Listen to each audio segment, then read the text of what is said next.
Hello ನಮಸ್ಕಾರ ಎಲ್ಲರಿಗೂ. APL ಮತ್ತು BPL ಕಾರ್ಡ್ ಹೊಂದಿರೋಂಥವ್ರೆಲ್ಲರೂ ಕೂಡ ರಾಜ್ಯ ಸರ್ಕಾರದವರು ಒಂದು ಭರ್ಜರಿ ಗುಡ್ ನ್ಯೂಸನ್ನು ಕೊಡ್ತಾ ಇದ್ದಾರೆ.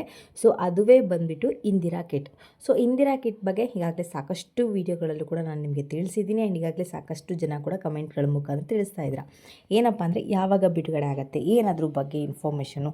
ಸೊ ಪ್ರತಿ ಸರಿ ಹೇಳ್ತಾ ಇದ್ದಾರೆ ಯಾವಾಗಿಂದ ಬಿಡುಗಡೆ ಆಗುತ್ತೆ, ಬಿಡುಗಡೆ ಆದರೆ ಏನೆಲ್ಲ ಡಾಕ್ಯುಮೆಂಟ್ಗಳು ಕೊಡಬೇಕಾಗತ್ತೆ, ಎಲ್ಲಿ ಹೋಗಿ ಅರ್ಜಿಯನ್ನು ಹಾಕಬೇಕಾಗತ್ತೆ, ಆ್ಯಂಡ್ ಯಾವಾಗಿಂದ ಜಾರಿಗೆ ಬರುತ್ತೆ. ಸೊ ಇದು ಸಾಕಷ್ಟು ಕ್ವಶನ್ಗಳು ಅವ್ರ ಥರ ಓಡ್ತಾ ಇರುತ್ತೆ. ಸೊ ಇಂದಿರಾ ಕಿಟ್ ಅಂತ ಬಂದ ತಕ್ಷಣ ಸಾಕಷ್ಟು ಜನರಿಗೆ ಓಡೋ ಒಂದು ಕ್ವಶನ್ಗಳೇ ಇವು. ಸೊ ನೀವು ಇದ್ರ ಬಗ್ಗೆ ತಿಳ್ಕೋಬೇಕು, ಇದ್ರ ಬಗ್ಗೆ ಹೆಚ್ಚಿನ ಮಾಹಿತಿ ತಿಳ್ಕೋಬೇಕು, ಇದನ್ನು ಕೂಡ ನಾವು ಪಡ್ಕೋಬೇಕು ಅನ್ನೋಂಥವ್ರು ಯಾರಾದರೂ ಇದ್ದರೆ ಸೊ ದಯವಿಟ್ಟು ಈ ಒಂದು ವಿಡಿಯೋನ ಫ್ರಮ್ ಬಿಗಿನಿಂಗಿಂದ ಎಂಡ್ವರೆಗೂ ವಾಚ್ ಮಾಡಿ ಪೂರ್ತಿಯಾಗಿ ಇನ್ಫಾರ್ಮೇಷನ್ ತಿಳ್ಕೊಳ್ಳಿ. ಹಾಗೆ ಹೊಸದಾಗಿ ಯಾರೆಲ್ಲ ನನ್ನ ಚಾನಲ್ಗೆ ವಿಸಿಟ್ ಮಾಡ್ತಾ ಇದ್ದೀರಾ ದಯವಿಟ್ಟು ನನ್ನ ಚಾನಲ್ಗೆ ಸಬ್ಸ್ಕ್ರೈಬ್ ಆಗೋದನ್ನು ಮರಿಬೇಡಿ.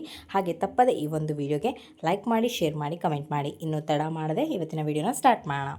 ಸೊ ಇಂದಿರಾ ಕಿಟ್ ಜಾರಿಗೆ ಬಂದಿರೋಂಥದ್ದು ಈಗ ಇತ್ತೀಚೆಗೆ ಜಾರಿಗೆ ಬಂದಿಲ್ಲ, ಇದ್ರ ಬಗ್ಗೆ ಚರ್ಚೆ ಆಗ್ತಿದೆ ಆ್ಯಂಡ್ ಈಗಲೂ ಕೂಡ ಚರ್ಚೆ ಆಗ್ತಾ ಇದೆ. ಸೊ ಇಂದಿರಾ ಕಿಟ್ನ ಜಾರಿಗೆ ತಂದರೆ ಸರ್ಕಾರದವರು 5 ದಿನಸಿ ಸಾಮಗ್ರಿಗಳನ್ನ ಕೊಡ್ತಾರೆ. ಸೊ ಇಂದಿರಾ ಕಿಟ್ಟಲ್ಲಿ ಆ್ಯಂಡ್ ಪ್ರತಿ ತಿಂಗಳು ಏನು 10 kg ಅಕ್ಕಿನ ಪಡ್ಕೊಳ್ತಾ ಇದ್ರಿ, ಅದರಲ್ಲಿ 5 kg ಅಕ್ಕಿ ಮಾತ್ರ ಪಡ್ಕೊಳ್ಳೋವಂಥದ್ದು. ಇನ್ನುಳಿದಂಥ 5 kg ಬದಲಾಗಿ ನಿಮಗೆ ದಿನಸಿ ಸಾಮಗ್ರಿಗಳು ಸಿಗುತ್ತೆ, ಅದೇ ಇಂದಿರಾ ಕಿಟ್. ಸೊ ಇಂದಿರಾ ಕಿಟ್ಟಲ್ಲಿ ಏನೇನಿರುತ್ತೆ ಅಂದರೆ ಉಪ್ಪು, ಬೇಳೆ, ಸಕ್ಕರೆ ಮತ್ತು ಅಡಿಗೆ ಎಣ್ಣೆ ಜೊತೆಗೆ ರಾಗಿ ಅಥವಾ ಗೋಧಿ. ಸೊ ಎರಡರಲ್ಲಿ ಒಂದು ನಿಮಗೆ ಸಿಗುತ್ತೆ. ಸೊ 5 ದಿನಸಿ ಸಾಮಗ್ರಿಗಳನ್ನ ನಿಮಗೆ ಇಂದಿರಾ ಕಿಟ್ಟಾಗಿ ಕೊಡ್ತಾ ಇರೋಂಥದ್ದು. ಸೊ ಇಂದಿರಾ ಕಿಟ್ ಯಾವಾಗ ಜಾರಿಗೆ ಬರುತ್ತೆ ಅಂತೇಳಿ ಸಾಕಷ್ಟು ಜನ ಕೇಳ್ತಾ ಇದ್ರೆ, ಏನೆಲ್ಲ ಡಾಕ್ಯುಮೆಂಟ್ಗಳು ಕೊಡಬೇಕು ಅಂತ ಕೇಳ್ತಾ ಇದ್ರೆ, ಯಾವಾಗಿಂದ ಜಾರಿಗೆ ಬರುತ್ತೆ ಅಂತಲೂ ಕೂಡ ಕೇಳ್ತಾ ಇದ್ದಾರೆ. ಸೊ ಸರ್ಕಾರದವರು ಇದ್ರ ಬಗ್ಗೆ ಇನ್ನೂ ಕೂಡ ಚರ್ಚೆ ಆಗ್ತಿದೆ. ಸೊ ಏನಪ್ಪ ಅಂತಂದರೆ ಈಗ ಕೇಂದ್ರ ಸರ್ಕಾರದಿಂದ ಏನು ಪ್ರತಿ ತಿಂಗಳು 5 kg ಬರ್ತಾಯಿತ್ತು, ರಾಜ್ಯ ಸರ್ಕಾರದಿಂದ ಕೂಡ 5 kg ಏನು ಬರ್ತಾಯಿತ್ತು, ಒಟ್ಟಿಗೆ ಸೇರಿ ಜನರಿಗೆ 10 kgಯನ್ನು ಕೊಡ್ತಾಯಿದ್ರು. ಬಟ್ ಈಗ ಸರ್ಕಾರದವರು ಏನು ಹೇಳ್ತಾ ಇದ್ದಾರೆ ಅಂದರೆ ಕೇಂದ್ರ ಸರ್ಕಾರದವರು ಅಷ್ಟು 5 kg ಅಕ್ಕಿ ಏನು ಪ್ರತಿ ತಿಂಗಳು ಕೊಡ್ತಾಯಿದ್ರು, ಸೊ ಅದು ಏನಾದರೂ ನಿಲ್ಲಿಸಿದ್ರೆ ಅವ್ರಿಗೆ ಅಷ್ಟೊಂದು ಹಣವನ್ನು ಹೊಂದಿಸೋದಕ್ಕಾಗಲ್ಲ, ಅವ್ರ ಬಳಿ ಅಷ್ಟೊಂದು ರೇಷನ್ ಕೂಡ ಇಲ್ಲ.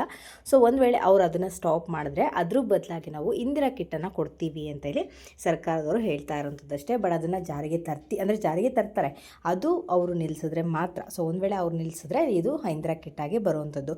ಸೊ ಇದಕ್ಕೆ ಯಾವುದೇ ರೀತಿಯ ಒಂದು ಡಾಕ್ಯುಮೆಂಟ್ಗಳು ಬೇಡ ಆ್ಯಂಡ್ ಎಲ್ಲಿಯೂ ಕೂಡ ಅರ್ಜಿನ ಸಲ್ಲಿಸೋದು ಬೇಡ. ಸೊ ನಿಮ್ಮ ಹತ್ತಿರದಲ್ಲಿರುವಂಥ ರೇಷನ್ ಡಿಪೋಗೆ ಏನು ಪ್ರತಿ ತಿಂಗಳು ರೇಷನ್ ಖರೀದಿ ಮಾಡೋದಕ್ಕೆ ಹೋಗ್ತಾ ಇದ್ರಿ, ಸೊ ಅಲ್ಲೇ ನೀವು ಹೋದರೆ ನಿಮಗೆ ಇಂದಿರಾ ಕಿಟ್ ಕೂಡ ರೇಷನ್ ಜೊತೆ ಸಿಗುತ್ತೆ. ಸೊ ಇದಕ್ಕೆ ಯಾವುದೇ ರೀತಿಯ ಅಪ್ಲಿಕೇಶನ್ ಬೇಡ ಆ್ಯಂಡ್ ಯಾವುದೇ ರೀತಿಯ ಒಂದು ಡಾಕ್ಯುಮೆಂಟ್ಗಳು ಬೇಡ. ಜಸ್ಟ್ ಹೋಗ್ಬಿಟ್ಟು ಹೆಂಗೆ ರೇಷನ್ ತೊಗೊಳ್ತೀರ ಅದೇ ರೀತಿ ಆ ಒಂದು ಇಂದಿರಾ ಕಿಟ್ಟನ್ನು ಕೂಡ ಪಡ್ಕೊಳ್ಳೋವಂಥದ್ದು. ಆ್ಯಂಡ್ ಇದು ಜಾರಿಗೆ ಬರುವಂಥದ್ದು ಕೇಂದ್ರ ಸರ್ಕಾರದಿಂದ 5 kg ಅಕ್ಕಿ ಏನು ಕೊಡ್ತಾಯಿದ್ರು ಅದು ನಿಲ್ಲಿಸಿದ್ರೆ ಮಾತ್ರ. ಓಕೆನಾ, ಈಗಾಗಲೇ ಸಾಕಷ್ಟು ವೀಡಿಯೋಗಳಲ್ಲಿ ಬರ್ತಾ ಇದೆ, ಏನೋ ಯಾವಾಗ ಜಾರಿಗೆ ಬರುತ್ತೆ, ಏನೆಲ್ಲ ಡಾಕ್ಯುಮೆಂಟ್ಗಳು ಬೇಕಾಗುತ್ತೆ ಅಂತೇಳಿ. ಅದು ಇನ್ನೂ ಕೂಡ ಚರ್ಚೆ ಆಗ್ತಿದೆ. ಸೊ ಈ ಎರಡರ ಮಧ್ಯೆ ಅಂದರೆ ಕೇಂದ್ರ ಸರ್ಕಾರದವರು ಮತ್ತು ರಾಜ್ಯ ಸರ್ಕಾರದವರು ಏನು ಮಾತಾಡಿಬಿಟ್ಟು ಕನ್ಕ್ಲೂಷನ್ಗೆ ಬರ್ತಾರೆ, ಆವಾಗ ನಮಗೆ ಇಂದಿರಾ ಕಿಟ್ ಜಾರಿಗೆ ಬರುವಂಥದ್ದು. ಸೊ ಅದ್ರ ಬಗ್ಗೆ ಇನ್ನೂ ಕೂಡ ಚರ್ಚೆ ಆಗ್ತದೆ. ಸೊ ಫೈನಲ್ ರಿಸಲ್ಟ್ ನಾನು ಮುಂದಿನ ವೀಡಿಯೋದಲ್ಲಿ ತಿಳಿಸ್ಕೊಡ್ತೀನಿ, ಅಂದರೆ ಜಾರಿಗೆ ಬರುತ್ತಾ ಅಥವಾ ಇದ್ರ ಬಗ್ಗೆ ಏನು ಹೇಳ್ತಾರೆ ಸರ್ಕಾರದವರು ಅಂತೇಳಿ. ಆ್ಯಂಡ್ ಇದಾಗಿರುತ್ತೆ ಇವತ್ತಿನ ವೀಡಿಯೋ ಬಂದುಬಿಟ್ಟು. ನಿಮ್ಗೆ ಏನಾದರೂ ಈ ಒಂದು ವೀಡಿಯೋ ಇಷ್ಟ ಆಯಿತು ಅಂದರೆ ದಯವಿಟ್ಟು ನನ್ನ ಚಾನಲ್ಗೆ ಸಬ್ಸ್ಕ್ರೈಬ್ ಆಗೋದನ್ನು ಮರಿಬೇಡಿ.